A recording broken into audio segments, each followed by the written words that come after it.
Hey guys, and welcome back to another double sleeve deck preview.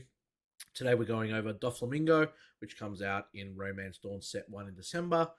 And we just want to kind of take a look over the differences between this leader and Crocodile, which is also a starter deck that comes out at the same time. For those that are already subscribed to the channel, thank you so much for supporting us. If you haven't subscribed as of yet, please consider doing so. It does help us grow. Give us a thumbs up on this video if you do enjoy these kind of deck previews and you want us to continue going. All the feedback provided to us is very, very helpful.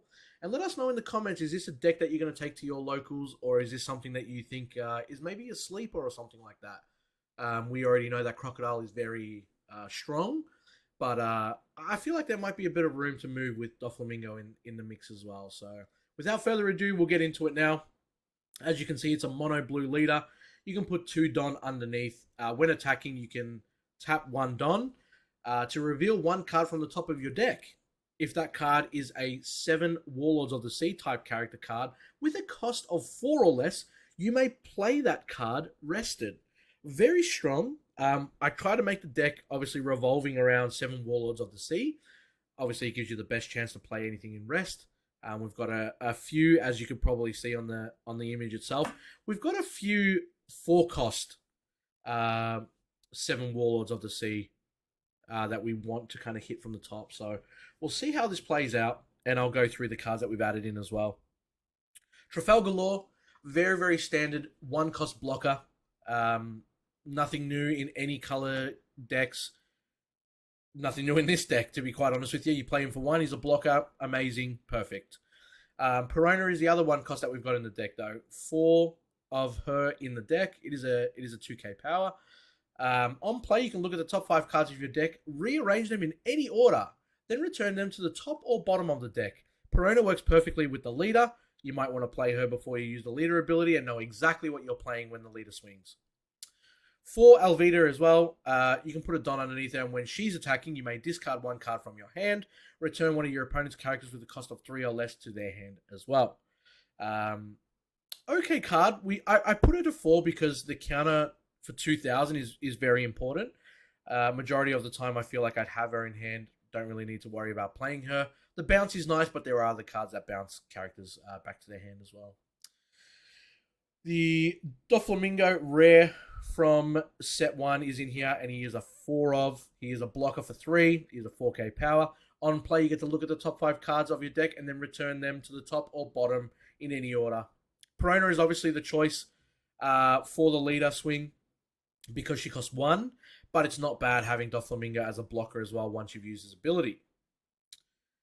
Moving in, Pacifista for 4. It is a 5k.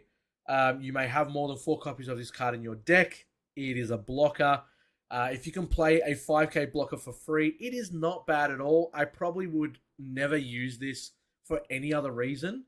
It doesn't have combo power. I might even discard it when I'm playing with Dracul. But there really is probably no reason to add more than 4 in the deck. I've only got 3 myself. Jinbei, 2 of. It is very, very situational. You probably want to find it in your life. On trigger, you can play this card. On play, he places 1 character with a cost of 3 or less at the bottom of the owner's deck. It's a 4-cost, but it's only a 2,000 power. So once it gets its on play, it's kind of sitting there doing nothing. He also doesn't have any counter in there as well. So really dead card in your hand. Speaking of the Dracul that we mentioned before, 4-cost for 5,000 power. Put a Don underneath him when he attacks. You can draw 2 cards and trash 2 cards from your hand. Always good to kind of recycle cards in your hand that you feel like are not suited for you if you're going on the offense, if you're going on the defense next turn. But also, he has a 2,000 counter power as well, which makes him a great tool to have in your hand or on the field as well. Marshall D. Teach, on play, returns 1 character with a cost of 3 or less to the owner's hand. It is a 4-cost. Again, we mentioned that from the other cards. You don't really want to attach more Don to any cards just to get the same ability. Even though this does cost 3, you still have to swing to get the bounce, whereas Marshall, on play, he'll be able to do it for you, and he is a 4k. We're going to put 4 Bartholomew Kumas in. He is a blocker, 4 cost for 5k. On KO, though, you play up to 1 cost 4 or lower Pacifista from your hand. We do have the blocker itself, so on KO, he can play the other Pacifista. Again, you're almost never looking to play Pacifista hard-casted, ever. For Boa Hancock, one of the nicest SRs in the game. I think she is top tier. Always going to run her at 4 in almost any blue deck. She is a 4 cost for 5k. She does have the blocker trait, and for 1 Don, when she's attacking or she's blocking, you can draw 1 card if there are 5 or less cards in your hand. Card draw is so slim in this game that you'll probably almost always have 5 or less cards in your hand, and you get to use it as an offense or defensive tool. I think she's amazing. I think she'll definitely continue to be put into blue decks going forward. Gecko Mariah is another 4 that we added in. On play, you can add 1 7 Warlords of the Sea or Thriller Bark Pirates character with a cost of 4 or less other than Gecko Mariah from your trash to your hand. Works well with Dracul. Just works well in general to grab cards that you might have discarded for their combo or their counter power. So that's why I've got it at 4. 3 Virgos as well. I touched on this previously. I don't really like vanillas, but in this case, when it's a 5 cost 7k vanilla, really strong. I mean, you can also... thought you could play it with something else, but I actually might be wrong. Everything is a 4 or less, so no, you can't play it from anything else. But still, hard casting it for 5 to get a 7k swing. Not a hater at all. 2 Doflamingo SRs from the starter decks. It is a 7 cost 7k power on play.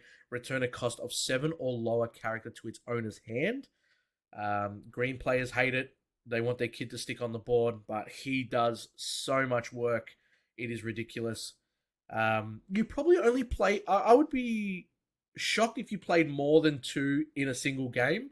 You really just want to see it at least once, and there's so many ways to manipulate what card you draw from the top of your deck that you will almost see him every game if you need him.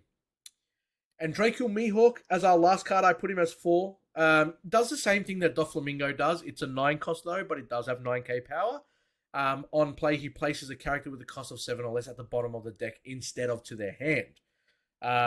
Card advantage, again, like I've mentioned multiple times, is so important. Putting it to the bottom of their deck so they don't get any counter power, but also they don't get to play it in their next turn again while you can't attack with Mihawk or Doflamingo is super, super crucial. So, guys, that is my deck list for Doflamingo. One Piece card game comes out so soon. I'm so excited. For those that have been with us since the start of the channel or even through our Dragon Ball days, I'm excited to get something fresh. I do enjoy the gameplay quite a bit. I will be looking at making a lot of competitive videos and getting some gameplay to you guys as well. So thank you guys so much for tuning in. Do let me know what you think of the deck, and do let me know if you think you're going to play it or you're going to adjust it in your own play style. But hopefully, guys, we can see you in the next videos. Thank you so much and take care.